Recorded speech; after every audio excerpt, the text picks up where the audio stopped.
रेशमाच्या रेघांनी लाल काळ्या धाग्यांनी कर्नाटकी कशिदा मी काढीला हात नगा लावू माझ्या साडीला. आमच्या आजीला काही आवडायचं नाही, म्हणजे डान्स वगैरे आवडायचा नाही, गाणं आवडायचं नाही, पण तरी पण आईने एक क्लासला गेली आहे, कॉलेजला गेली आहे, शाळेत गेली आहे म्हणून क्लासला बाहेर जायची, म्युझिक क्लासला. तेव्हा आमच्या नाशिकला मी शिकलेली आहे. नाशिकला फक्त सरकार मान्य म्हणून होती, 5 रुपये फी होती. तो एक आनंद वेगळा असतो. ये समा समा है ये प्यार का किसी के इंतजार का दिल ना चुरा ले कहीं मेरा मौसम बहार का. संस्कार जे असतात ते संस्कार सांभाळून एखाद्या वयोवृद्धांना मदत करा, हे मला सांगायचं आहे. की वृद्धांना मदत करणं आजकालच्या लोकांना माहीत नाही आहे, तर ती मदत त्यांना करता आली पाहिजे. वेळात वेळ काढून तरी थोडं वृद्धांना मदत करा, थोडंसं त्यांच्याशी 15 मिनटं बोला, संवाद साधा आणि छान निरोगी राहा आणि गात राहा.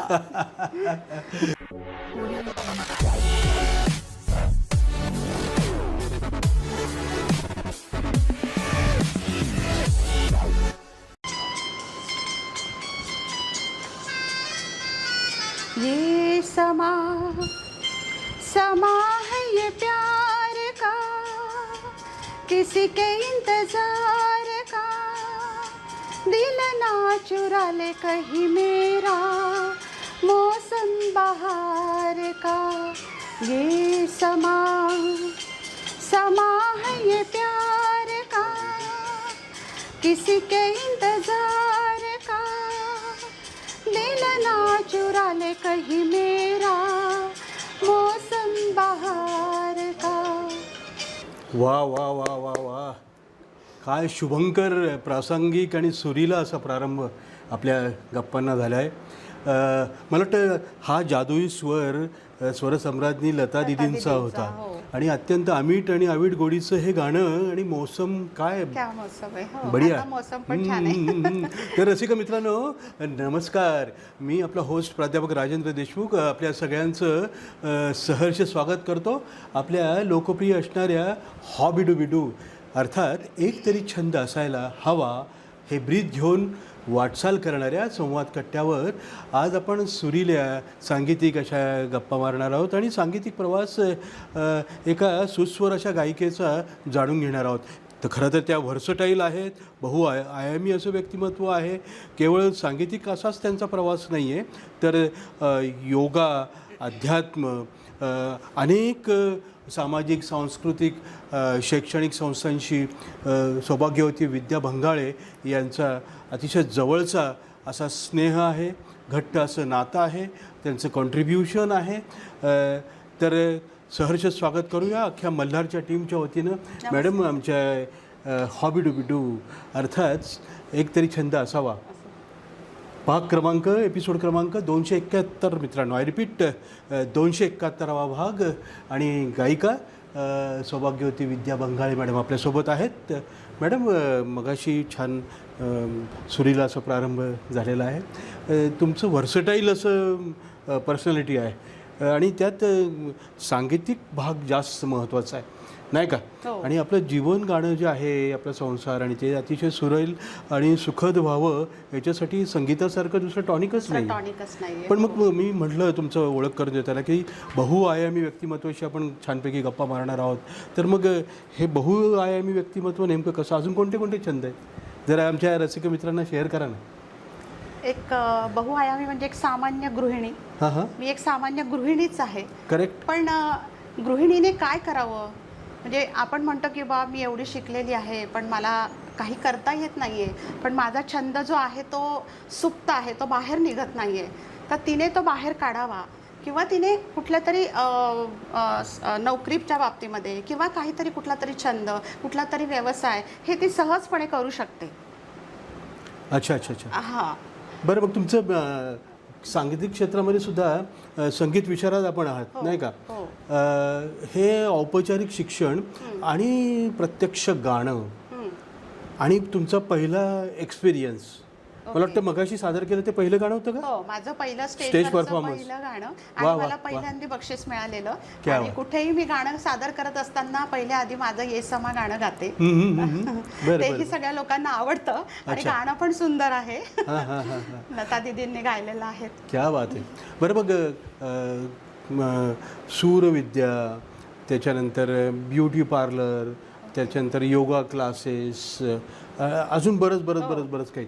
तर त्याच्यात कोणते कोणते छंद आहेत की जेणेकरून मुख्य छंद जो आहे तो सांगीतिक अभ्यास करणं आणि सादरीकरण करणं त्याचं हे तर आहेच आहे, पण त्याच्या जोडीला अजून परत म्हणजे गृहिणी असल्यानंतर सुद्धा आपल्या असंख्य गृहिणीसमोर बसून बघतायत, तर त्यांना सुद्धा प्रेरणा मिळावी तुमच्याकडनं की हे करून हेही करता येतं. हो, म्हणजे ॲक्च्युली मी वयाच्या 8व्या वर्षापासून गाणं शिकतेय. तर आमच्या आजीला काही आवडायचं नाही, म्हणजे डान्स वगैरे आवडायचा नाही, बरं. गाणं आवडायचं नाही. पण तरी पण आईने एक क्लासला गेली आहे, कॉलेजला गेली आहे, शाळेत गेली आहे म्हणून क्लासला बाहेर जायची, म्युझिक क्लासला. तेव्हा आमच्या नाशिकला मी शिकलेली आहे. नाशिकला फक्त सरकार मान्य म्हणून होती, 5 रुपये फी होती. तो एक आनंद वेगळा असतो. तेव्हा 5 रुपये म्हणजे बरेच होते. मग नक्कीच. आणि सरकार मान्य म्हटल्यावरती अजूनच छान. तर तसा तो माझा प्रवास सुरू झाला आणि त्यानंतर मग लग्न झालं माझं. लग्न झालं जेव्हा माझे मिस्टर मला बघायला आले तेव्हा ते पण गाणं म्हणायचे. मग मला खूप आनंद झाला की चला आपलं संगीत हे पुढे जाऊ शकतं. नाहीतर बऱ्याच लेडीजला असं होतं की येतं आहे पण घरातले लोक त्यांना बाहेर पडू देत नाहीत. बऱ्याच स्त्रियांना असं आहे की बुवा मला येतं आहे पण बाहेर पडू देत नाही, कारण घरातल्या सगळ्या जबाबदाऱ्या सगळं हे करून. माझं असं नाही, मी सगळ्या जबाबदाऱ्या पार पाडून माझे सगळे छंद मी जोपासलेत. हे कठीण आहे, सोपं नाही. हे खूप कठीण, म्हणजे कठीण नाहीये. एक आपलं ध्येय जर गाठायचं असेल तर आपण तिथपर्यंत हे करू शकतो, म्हणजे सर्व काही करू शकतो सगळं सांभाळून. म्हणजे घरातल्या मंडळींना, मुलांना, नवऱ्याला, मेन सगळ्यांना सांभाळून आपण हे करू शकतो. फक्त मनाची इच्छा हे पाहिजे. ध्येय आपल्याला गाठायचं असेल तर आपण सगळं करू शकतो की नाही, ध्येयाने असं ताकदीने आपण जे म्हणतो तो. नक्कीच. असं म्हणतात की बाबा यशाचं जर सोपान गाठायचं असेल तर प्रयत्नांची पराकाष्ठा केली पाहिजे. मुळात आपला गळा हा गाता आहे हे तुम्ही म्हणलात ते 18व्या वर्षापासून तुम्ही गाताय जवळपास, नाही का? आणि मग कामगार कल्याण केंद्र असेल, तिथले कार्यक्रम असतील, तिथल्या स्पर्धा असतील, काही ठिकाणी परीक्षक म्हणून जाणं असेल, कारण बऱ्याच सिनियर तुम्ही आहे. आणि आपल्या या सांगीतिक मैफिलीचा जो विषय आहे, एका सुराने बदललं संपूर्ण आयुष्य, नाही का? ते कसं नेमकं झालं बरं? हे गणित कसं जमून आलं? हे गणित असं जमून आलं की मला असं वाटायचं की मी काही करू शकते. आज मला कामगार कल्याणमध्ये मी प्रथम जेव्हा गेले तेव्हा सर्वात प्रथम मला समरगीतापासून माझी हे झाली. समरगीतेच्या स्पर्धेत भाग घेतला, मग त्याला कनेक्ट झाली. मग असं करता करता माझं तिथे प्रोग्राम्स झाले. पाऊस गाण्यांचा पहिला प्रोग्राम तिथे झाला होता. दारी पाऊस पडतं हे गाणं मी म्हटलं आणि खूप पाऊस प्रचंड पडला.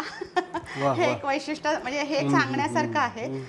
अशा तऱ्हेने मी कामगार कल्याणमध्ये जोडले. अच्छा. आणि मग तिथून मग माझा प्रवास बऱ्याचशा गाण्यांचा सुरू झाला आणि बरेच मला लोक पण ओळखायला लागलेत की ओके. अच्छा. बरं, मग म्हणजे सगळ्या जॉनर्सची गाणी तुम्ही गातात, पण तुम्हाला नेमकं कुठलं गाणं सादर करायला आवडतं? म्हणजे कुठला कला प्रकार? भावसंगीत असेल, सुगम संगीत, लाईट सिनेसंगीत असेल, हे सगळं. मला असं वाटतं की गझलकडे पण तुम्ही वळण्याचा प्रयत्न तुमचा आहे. खरं कठीण आहे गझल सगळ्यात कठीण आहे.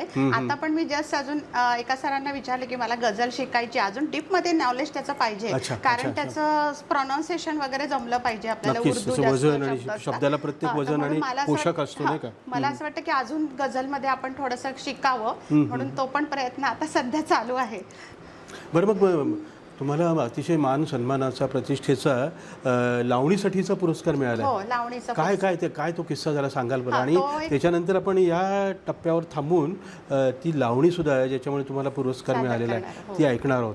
कारण आपल्या लोककलेचं किंबहुना महाराष्ट्राचं मानबिंदूच आहे, नाही का? लावणी तर ऐकलीच पाहिजे. आणि रसिकजनांना, आपल्या ग्रामीण भागातले रसिकवर्ग खूप मोठ्या संख्येने आपल्याकडे, ते आपण जरूर त्याचा आस्वाद घेणार आहोत. पण पहिल्यांदा तो किस्सा आणि ते पुरस्काराबद्दल जरा सांगा. पुरस्काराबद्दल तर असं एक झालं की कामगार कल्याणमध्ये स्पर्धा होत्या की पारंपरिक लावणी सादर करायची आहे. त्याच जोडीला तुम्हाला मुलींना ती लावणी करून पण घ्यायची आहे. कोरिओग्राफरचं पण काम तुम्ही करायचं आहे. म्हटलं बापरे, मला तर ते काही येत नाहीये. म्हणजे तो फंडा माझा नाहीये नृत्याचा. मग एका लेडीजला इन्व्हाइट केलं की बा असं असं कोऑर्डिनेशन तू करशील मुलींना वगैरे. मग तिने ती लावणी वगैरे बसवून घेतली. मग मी ती गायली. मला लावणी अशी सांगितली होती की रेशमाच्या रेघांनी आणि नेहमीच राया तुमची घाई. तर मला रेशमाच्या रेघांनी या लावणीला कोरिओग्राफरवाल्यांना पण डान्सवाल्यांना पण बक्षीस मिळालं आणि मला सुद्धा सिंगिंगमध्ये फर्स्ट प्राईज मिळालं. आणि त्यानंतर मग तिथून माझं सिलेक्शन कोल्हापूरला झालं.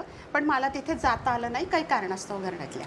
हो, पण म्हणजे ते मान सन्मानाचाच पुरस्कार आहे. आणि लावणी सुद्धा तशी त्या पद्धतीनंच ती ठसक्यातच झाली पाहिजे नाही का. समोर शिटी किंवा ती दाद रसिकांकडनं ती आलीच पाहिजे. लावणीचं तेच वैशिष्ट्य आहे. ती पुरस्कार प्राप्त गाणी जी लावणी आहे की नाही ती आमच्या रसिक मित्रांसाठी जरा पेश करा ना. नक्की नक्की. आहो येता जाता धक्का का हो मारता, आन नक्षीदार पदराला हात का हो लावता.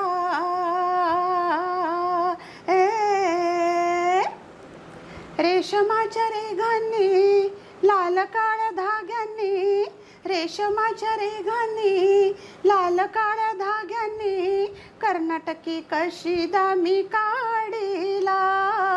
हात नगा लावू माझ्या साडीला. रेशमाच्या रेघांनी लाल काळ्या धाग्यांनी कर्नाटकी कशीदा मी काढीला. हात नका लावू माझ्या साडीला. नवी कोरी साडी लाख मोलाची भरली मी नक्षी फुल येलाची. नवी कोरी साडी लाख मोलाची भरली मी नक्षी फुल येलाची. येलाची बाई येलाची गुंफी येले राघू मोर जोडीला. हात नगा लावू माझ्या साडीला. हात नगा लावू माझ्या साडीला. वा वा वा वा वा वा वा वा. मग घरून ह्या सगळ्या लावणीचा आस्वाद घेत असलेले जे आमचे रसिक प्रेक्षक आहे ते नक्की त्यांनी शिट्या मारल्या असतील. बरं. कसं आहे की ह्या सगळ्या प्रवासामध्ये आपलं कुटुंब जे असतं ते बॅकबोन असतं नाही का. कणा म्हणजे अक्षरशः त्यांची जर साथ नसेल तर आपण हे सगळं करू शकेल. किती तुम्ही वेगवेगळ्या क्षेत्रामध्ये पाऊल ठेवलं आणि त्या ठिकाणी तुम्ही यशस्वी झाले. म्हणजे योगा असेल सगळंच प्रशिक्षण आणि परत क्लासेसही तुम्ही घेतले नाहीत का. क्लासेस पण. आणि नक्की म्हणजे व्यक्तिमत्व ग्रूम होण्यासाठी ह्या सगळ्या कला अवगत असलं पाहिजे आपण. बरं मग सरावाचा जर प्रश्न आला आणि त्याच्या अगोदरसुद्धा मी तिकडे येणारच आहे, पण मग कौटुंबिक पाठिंबा फॅमिली सपोर्ट त्याच्या बाबतीत काय सांगाल. कौटुंबिक पाठिंबा म्हटलं तर आमच्या घरात सासूबाईंना हे काही आवडायचं नाही. बरं. म्हणजे गाणं हा विषयच त्यांना आवडायचा नाही. पण माझ्या मिस्टरांना गाणं असल्यामुळे आम्ही सतत दोघंही गाणं गुणगुणत असतो घरामध्ये सुद्धा. पण असं वाटलं की चला आता मिस्टर आपलं गाणं पुढे नेतील. मग तो प्रवास मध्ये झाला. पण माझ्या मिस्टरांनी मला कधी अडवलं नाही की तू हे शिकू नको ते शिकू नको हे घेऊ नको ते घेऊन. पण एवढं सगळं मुलांना सांभाळून त्यांना सांभाळून मी हे सगळं करत आले आणि सगळ्या समाजामध्ये मी सगळ्यांची ओळखीची झाले. आणि माझी हे बघून बऱ्याचशा लेडीज पण माझ्या तयार झाल्यात. वा. हा जो प्लॅटफॉर्म आहे फार महत्त्वाचा आहे नाही का. सगळ्यांना तो छानपैकी जोडून देतो म्हणजे एका अर्थाने गोतावळ आपला वाढत जातो. बरं मग संस्कार भारतीचे असे कोणते ठळक कार्यक्रम तुम्ही सांगाल की जसं दिवाळी पहाट असते. मी तुम्हाला ऐकलेलं आहे आपण सोबत पण कार्यक्रम केले. तर असे कोणते कार्यक्रम आजवर केलेत असे काही वानगी दाखल काही.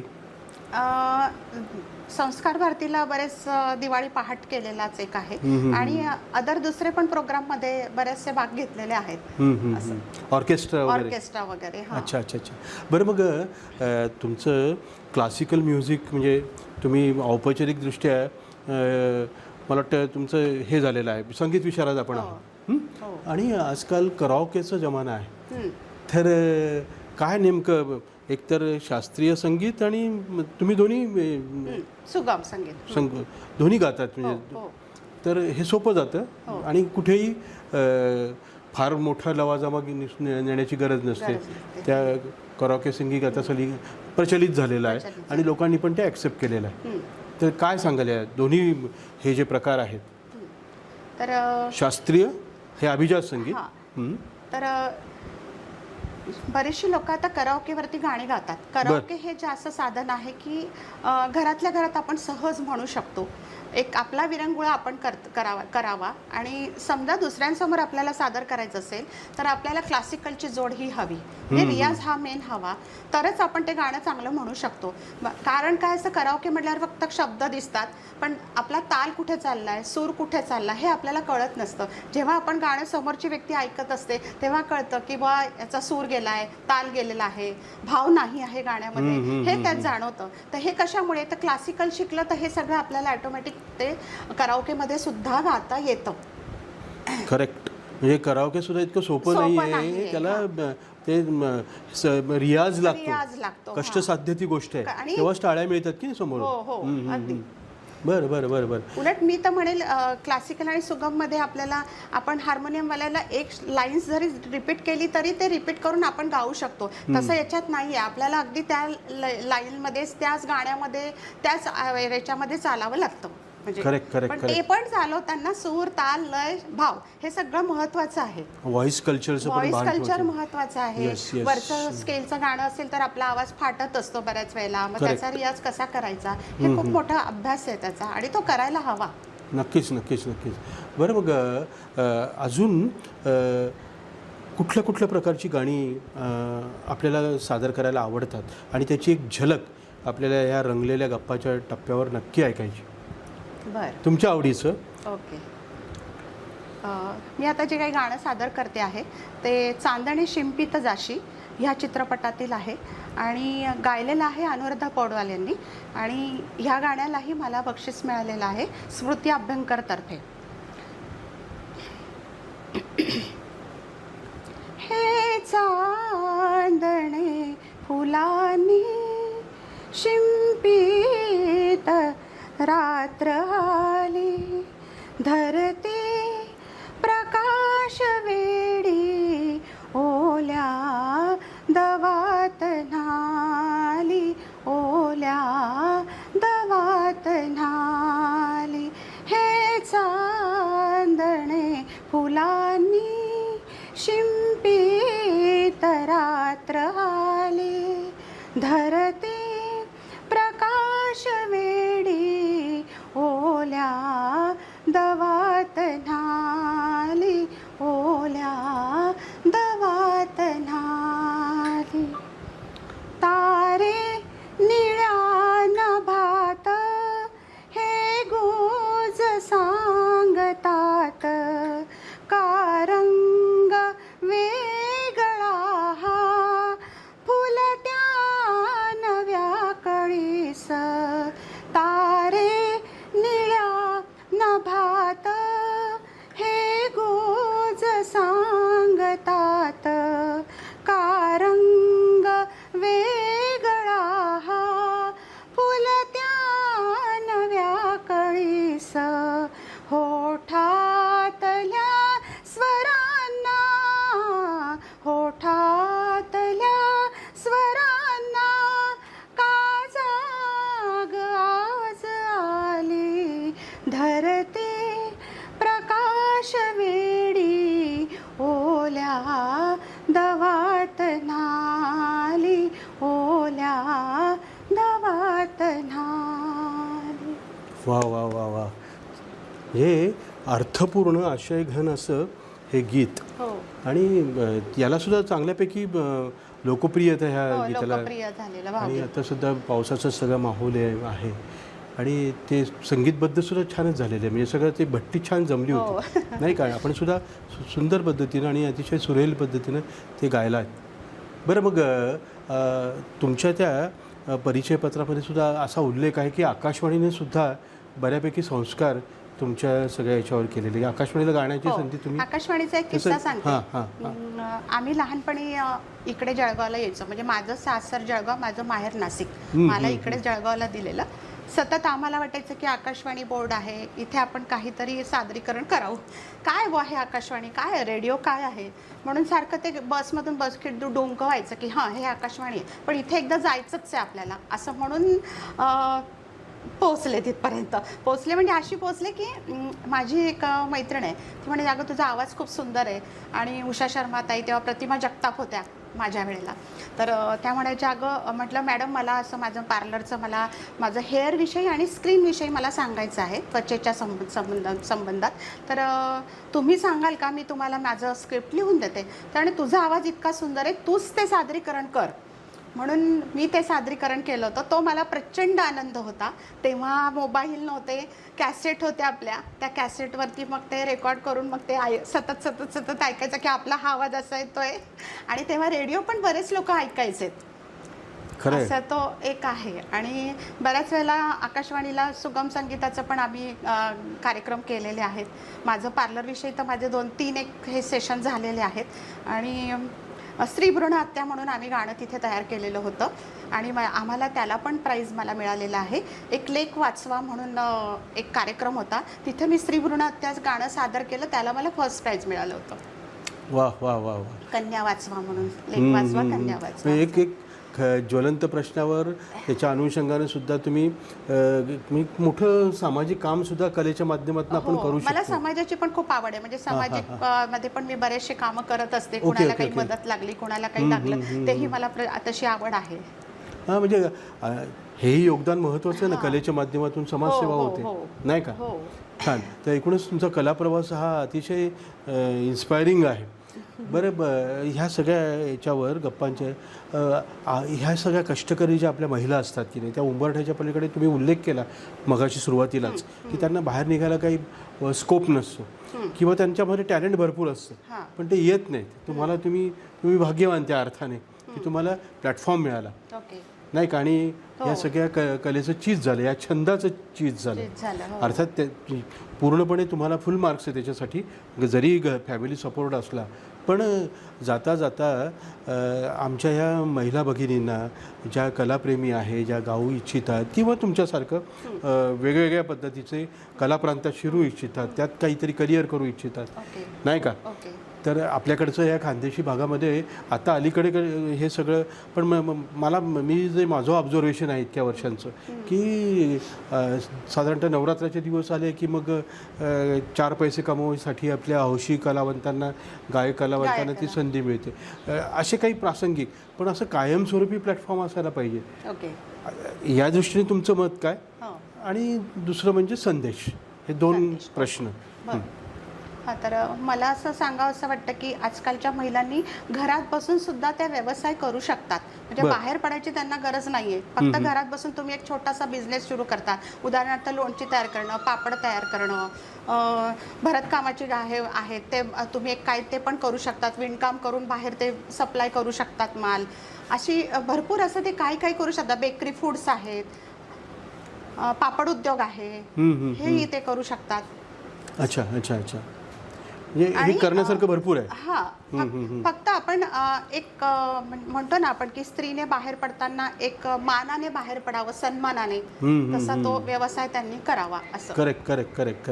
आणि सगळ्यात महत्त्वाचं म्हणजे थोडीशी, ज्याला आपण प्रशिक्षण वगैरे म्हणतो, आवड तर मुळात लागते, छंद लागतात, तो जोपासावा लागतो, पण त्यासाठी वेळ देण्याची सुद्धा तयारी असायला, वेळ त्यांना देता आला पाहिजे तेवढा. सगळं संसार करून सगळं करणार म्हटल्यावरती 4 पैसे मिळाल्यावरती कुठल्या पण गृहिणीला हा आनंद हा वाटतोच की बा आपल्याला व्यवसायातून एवढी सारी रक्कम मिळते, आपण पुढे अजून त्याच्यासाठी प्रयत्न करावे असं त्यांना सतत वाटत असतं आणि त्या करतातही. आजकाल बऱ्याचशा लेडीज अशा आहेत, गृहिणी अशा आहेत की त्या व्यवसाय, असे छोटे छोटे व्यवसाय सुरू करण्यात दंग आहेत. नक्की. म्हणजे अगोदर होम मॅनेजर म्हटलं जायचं, पण अलीकडे गृहिणीला होम मेकर म्हटलं होम मेकर म्हटलात. हो नाही का? हो ते खरंच आहे. खरंच आहे. खरंच आहे, खरंच आहे. तर अत्यंत प्रेरणादायी असा, स्फूर्तिदायी असा प्रवास विद्या भंगाळे मॅडमचा आहे. त्या खऱ्या अर्थानं मनस्वी अशा कलायात्री आहे, सूर यात्री आहेत मित्रांनो. त्यांनी महत्त्वाचा संदेशसुद्धा आपल्या माता भगिनींना आणि संपूर्ण हौशी कलावंतांना दिलेला आहे. कारण अनेक स्पर्धेचे प्लॅटफॉर्म्स उपलब्ध आहेत, पण त्यात जर सिद्ध करायचं असेल तर तुमचे कष्ट घेण्याची तयारी पाहिजे. कष्ट करण्याची तयारी आपली पाहिजे, नाही का? तरच आपण पुढे जाऊ शकतो आणि लोकांसमोर सादरीकरण करू शकतो. खरंय खरंय खरंय खरंय. तर ह्या सुरेल गप्पांची सांगता तुमच्या छानशा आवडीच्या अशा गाण्यानं आपण करूया. जाता जाता मात्र एवढं सांगायचं आहे जरूर जरूर की संस्कार जे असतात ते संस्कार सांभाळून एखाद्या वयोवृद्धांना मदत करा. हे मला सांगायचं आहे की वृद्धांना मदत करणं आजकालच्या लोकांना माहीत नाहीये, तर ती मदत त्यांना करता आली पाहिजे. वेळात वेळ काढून तरी थोडं वृद्धांना मदत करा, थोडंसं त्यांच्याशी 15 मिनिटं बोला, संवाद संवाद साधा आणि छान निरोगी राहा असं एक सांगायचं आहे. आणि गात राहा. थँक्यू. तुमचं गाणं. ओके. आगे भी जाने न तो, पीछे भी जाने न तो, जो भी है बस यही एक पल है. आगे भी जाने न तो, पीछे भी जाने न तो, जो भी है बस यही एक पल है. आगे भी जाने न तो, अनजाने सायों का राहों में डेरा है, अनदेखी बाहों ने हम सबको घेरा है. ये पल उजाला है, बाकी अंधेरा है, ये पल गवाना ना, ये पल ही तेरा है. जीने वाले सोच ले, वही वक्त है कर ले पूरी आरज़ू. आगे भी जाने न तो, पीछे भी जाने न तो, जो भी है बस यही एक पल है. जो भी है बस यही एक पल है, बस यही एक पल है. वा वा वा वा, काय समर्पक लाईन्स आहेत. आणि ओल्ड इज गोल्ड, उत्तम निवड, अप्रतिम सादरीकरण. आणि मित्रांनो, खरं तर वेळेचं आपल्याकडे मर्यादा असल्यामुळे आपण या सांगीतिक गप्पा, सुरेल अशा गप्पा मॅडमशी ह्या संवाद कट्ट्यावर आपण आत्तापर्यंत छानपैकी गप्पा मारलेल्या आहेत. तर याचा शेवट पण आपण केलेला आहे.